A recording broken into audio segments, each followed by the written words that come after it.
Hi guys, welcome to another movie crew review. Today we'll be reviewing Borderlands. The movie stars Cate Blanchett, Kevin Hart, and Jack Black. So, Borderlands movie follows Lilith, a bounty hunter, as she returns to her home, Pandora, to track down the daughter of Atlas, the Tiny Tina character from the film, as they put together a ragtag team of individuals to help open the vault on Pandora. It follows some plots of the game and is a video game adaptation. So, we'll get into the review and I'll be starting things off today. So, I think that the casting for me was a little bit of an issue. Cate Blanchett seems a bit old to play the Lilith character, because in the game she's around the 22 mark, so having a 50-something-year-old makes it look a bit aged. But I think the overall, nature of the film kind of reminds me of like a Machete style of storytelling. It's got that kind of CGI from one of those films or a CW show. So I think if you're coming in here for something that's highly polished, like a Fallout or a Last of Us, you're not going to really get that. It has the basic characters and plot lines of the video game, but it doesn't really do it that well. I mean, the short runtime, an hour and 40 minutes, was the key tell to say this is going to be probably a shorter or basic story than one that's more in depth. It's a shooter game, and to say that, we only get really one cool shooter gunfight scene where they're in the cabins with the psychos coming out and they're doing all the cool gun moves and swinging around, things like that, and shooting up the place. Other than that, the fights seem to rely more on explosions and poor CGI. But if you're a fan of the series, you're probably not going to be too happy with it. But it's a passable story, something that you could take the kids to, I guess. And Jack Black does an alright role as Claptrap, but it starts to get a bit tiresome because he interjects himself a fair bit in there, and sometimes it's funny, sometimes it's not, just depends. The villain Atlas was really a non-villain, because for the most part of the film he's not really there and he's not really a villain as such. He just comes at the end and it's like one of those Final Fantasy boss scenes where it just comes in and gets killed straight away. It's not really that good of a villain, to be honest, but that's my thoughts. Cameron? Yeah, look, I played the two games, so Borderlands 2, Borderlands 3, and even Tiny Tina's with my brother, and look, I wasn't hoping for a story-driven, high drama.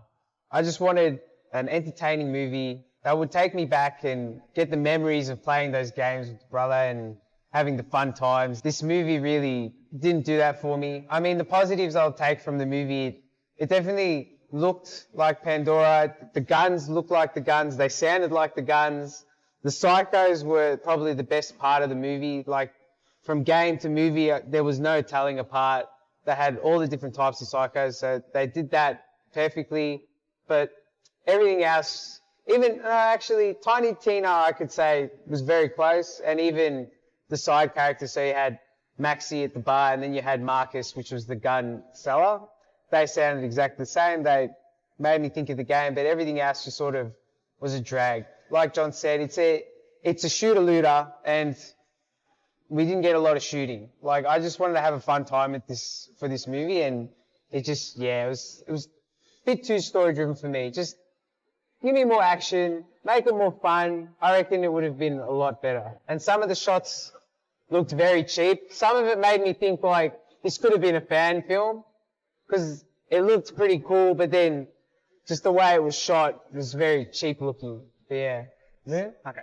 So I don't know nothing about the game, and I've been hearing a lot of bad things about the movie, and it's not that bad. It's watchable. For me, Cate Blanchett was pretty badass, and I don't know about the character, but yeah, she looked badass and she was badass. And the gunfights where she was swinging the guns, yeah, that was pretty cool. Kevin Hart is Kevin Hart. Sometimes he works, sometimes he can be a bit annoying. The positive, it's not about this movie, but Claptrap was pretty annoying for me, like really, really annoying. But I was just thinking, like, Daleks in Doctor Who, they sound the same, but they don't speak this much and they're very like the same tone. I was like, thank God Daleks don't speak like claptrap, so that's a positive for that. But like John mentioned, the villain was, it was pretty one-dimensional and story was meh as well. But it's still, watchable movie. Yeah.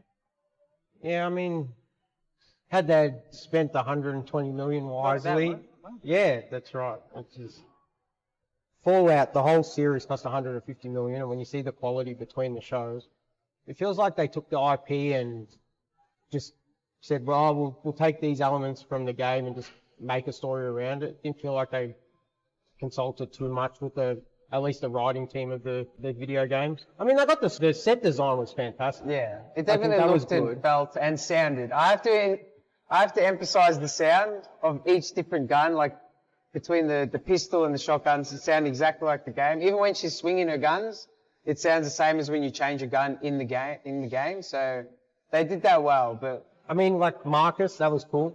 Yeah, when he picks Lilith up when she gets to Pandora, it's like those fun little things for people who play the video games. Yeah. That I'm sure like you probably wouldn't have known anything about Marcus or. No. Just he's a funny character, but it's cool to see him in the film, something for the fans, I guess. But yeah, I would have liked to see Handsome Jack.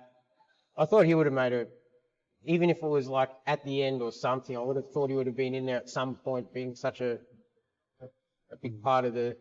I think they didn't know which way to go. They tried to make it in the middle, so they had their fan service, then they had maybe for people just walking in. But do you guys think it warranted this sort of backlash that it's got, like 0% and? I don't know, man. Like I said, it's watchable movie. It's like, it's not the challenges or anything.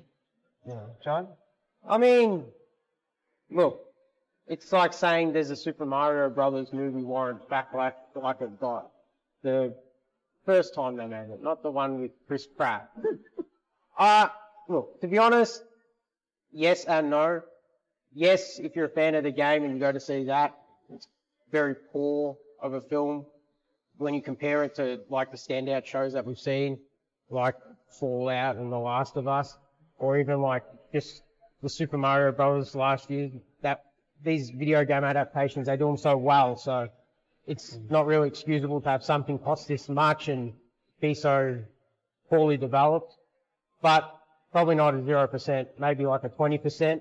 Yeah. But still low. Yeah, I think it's overhated for what it is, but it is still not the best. But like we said, it is watchable. Like, oh yeah. It doesn't, for me, yeah, no way does it. And you comparing it to Fallout and Last of Us, for me, those two games are very story-driven, very, not like fun, bombastic games to play. They're very heavy in the story. So that's why I think that's the easier translation, especially in the TV series, to carry over. So I think that comparison isn't quite fair because you're comparing something so diverse in the story. Like, well, that's the Mario Brothers. But that's animated. So this is animated as well. It's a game. They could have done it in cell style. This is live action. But they could have done it as a cell well, style. You have Resident Evil movies and yeah. So oh yeah, same thing. Yeah, but that's the best comparison. Yeah, but that's a movie. Yeah. But you're comparing it to TV shows, which everyone who talks about The Last of Us is always talking about how good the story is in the game rather than the gameplay. My argument here is Borderlands as an IP for me is how fun the gameplay is and how much fun the interjection Claptrap is, because he's annoying, right? Yeah, but in the game, because you're running and fighting and shooting and looting, he's not that in your face. Yeah. So it comes at a good time to break humour. Yeah, I reckon he needed to be in here about like 40% less to be the same amount as the game. I feel like every time there was a dead space where we could have just left it, they're like, oh, chuck a Jack Black quote in there. Chuck it in there. Yeah, I don't know. So it's better to just not make a movie. Yeah, that was exactly what I was going to say. I don't think this movie is a good translation to any sort of media other than a game. Because at the core of Borderlands, everyone talks about the looter shooter. That's the key. Literally the crown of Borderlands is it's the best looter shooter. Okay. Yeah. All right, man. How many psychos out of 10? You get 5 psychos out of 10. John? Yeah, I'll be the same. 5 psychos out of 10. Yeah, I'll give it 4.5 psychos out of 10. All right, guys, make sure to like, subscribe, check out the socials, and we'll catch you on the next one. Ciao.